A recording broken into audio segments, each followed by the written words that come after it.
ನಮಸ್ತೆ ಸ್ನೇಹಿತರೆ, ಇವತ್ತಿನವರೆಗೂ ಕೂಡ ಹಿಸ್ಟ್ರಿ ಒಳಗಡೆ ಅಂತಂದರೆ ಇತಿಹಾಸದಲ್ಲೇ ಅತಿ ದೊಡ್ಡ ಡೇಟಾ ಲೀಕ್ ಆಗಿರೋದು ಜೂನ್ 23ರಂದು ನಡೆದಿರುವಂತಹ ಘಟನೆ. ಪಾಸ್ವರ್ಡ್ಗಳು ಲೀಕ್ ಆಗಿದ್ದಾವೆ. ಈ ಒಂದು ಘಟನೆಯಿಂದ ನೀವು ಯಾವ ರೀತಿಯಾದಂತಹ ಅಪಾಯಕ್ಕೆ ಒಳಗಾಗಬಹುದು ಮತ್ತು ಭಾರತ ಸರ್ಕಾರ ಹಾಗೇನೆ ಸರ್ಟಿನ್ ಅಂತಂದರೆ ಕಂಪ್ಯೂಟರ್ ಎಮರ್ಜೆನ್ಸಿ ರೆಸ್ಪಾನ್ಸ್ ಟೀಮ್ ಏನೆಲ್ಲ ಎಚ್ಚರಿಕೆಯನ್ನು ಕೊಟ್ಟಿದೆ ಅನ್ನುವಂಥದ್ದನ್ನು ನಾನು ನಿಮಗೆ ತಿಳಿಸ್ಕೊಡ್ತೇನೆ. ಅದಕ್ಕೂ ಮುಂಚೆ ನೀವೇನಾದರೂ ನಮ್ಮ ಚಾನಲ್ಗೆ ಇನ್ನೂ ಸಬ್ಸ್ಕ್ರೈಬ್ ಮಾಡ್ಕೊಂಡಿಲ್ಲ ಅಂದರೆ ಈಗಲೇ ಸಬ್ಸ್ಕ್ರೈಬ್ ಮಾಡಿಕೊಂಡು ಲೈಕ್ ಮಾಡಿ ಸಪೋರ್ಟ್ ಮಾಡಿ. ಇಷ್ಟಕ್ಕೂ ಡೇಟಾ ಲೀಕ್ ಆಗಿದ್ದಾದರೂ ಹೇಗೆ?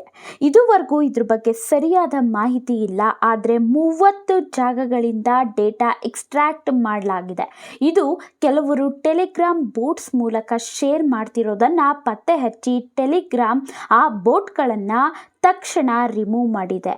ಸರ್ಟೆನ್ ಇಷ್ಟಕ್ಕೂ ಹೇಳೋದಾದ್ರೂ ಏನು, ನಿಮ್ಮ ಎಲ್ಲ ಪಾಸ್ವರ್ಡ್ಗಳನ್ನು ಕೂಡ ತಕ್ಷಣ ಚೇಂಜ್ ಮಾಡ್ಕೊಳ್ಳಿ. ಸ್ಟ್ರಾಂಗ್ ಪಾಸ್ವರ್ಡ್ ಬಳಸಿ ಅಂತಂದರೆ ಲೆಟರ್ಸ್, ನಂಬರ್ಸ್, ಸ್ಪೆಷಲ್ ಕ್ಯಾರೆಕ್ಟರ್ಸ್ ಸೇರಿಸಿ ಕನಿಷ್ಠ 10ರಿಂದ 12 ಅಕ್ಷರಗಳ ಪಾಸ್ವರ್ಡ್ ಇರಬೇಕು. ಒಂದೇ ಪಾಸ್ವರ್ಡ್ಗಳನ್ನು ಎಲ್ಲ ಕಡೆ ಕೂಡ ಬಳಸೋದಕ್ಕೆ ಹೋಗಬೇಡಿ. 2 ಫ್ಯಾಕ್ಟರ್ ಅಥೆಂಟಿಕೇಷನನ್ನು ಆನ್ ಮಾಡ್ಕೊಳ್ಳಿ. ನೀವು ಹೊಸ ಡಿವೈಸ್ನಲ್ಲಿ ಲಾಗಿನ್ ಮಾಡಬೇಕು ಅಂತ ಅಂದರೆ ಫಿಂಗರ್ ಪ್ರಿಂಟ್ ಅಥವಾ ಪಾಸ್ ಕೀ ಆಗಲಿ ಇರಲಿ. ಹಾಗಾದರೆ ಯಾರ್ಯಾರ ಡೇಟಾ ಲೀಕ್ ಆಗಿರಬಹುದು? ಇದು ಯಾವುದೇ ಒಂದೇ ಒಂದು ಆ್ಯಪ್ ಅಥವಾ ವೆಬ್ಸೈಟ್ಗೆ ಮಾತ್ರ ಸಂಬಂಧಿಸಿಲ್ಲ. Apple, Gmail, Facebook, Twitter, VPN ಎಲ್ಲ ಬಳಕೆದಾರರ ಡೇಟಾ, ಲಾಗಿನ್, ಅಡ್ರೆಸ್, ಪಾಸ್ವರ್ಡ್ ಎಲ್ಲ ಕೂಡ ಲೀಕ್ ಆಗಿದೆ. ಇದರಲ್ಲಿರೋದು 16 ಬಿಲಿಯನ್ ಪ್ಲಸ್ ಅಕೌಂಟ್ಸ್. ಇದರಲ್ಲೂ ಕೂಡ ಭಾರತದ ಯೂಸರ್ಸ್ ತುಂಬ ಜನ.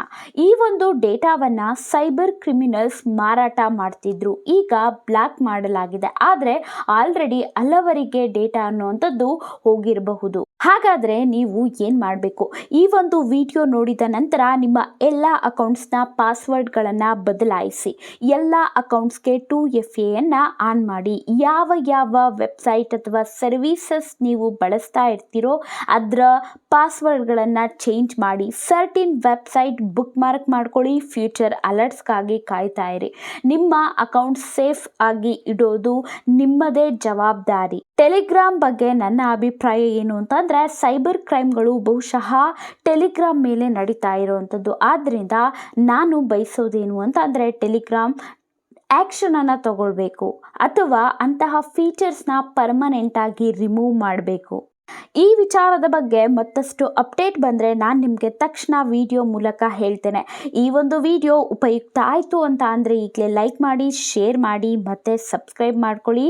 ಧನ್ಯವಾದಗಳು. Stay safe.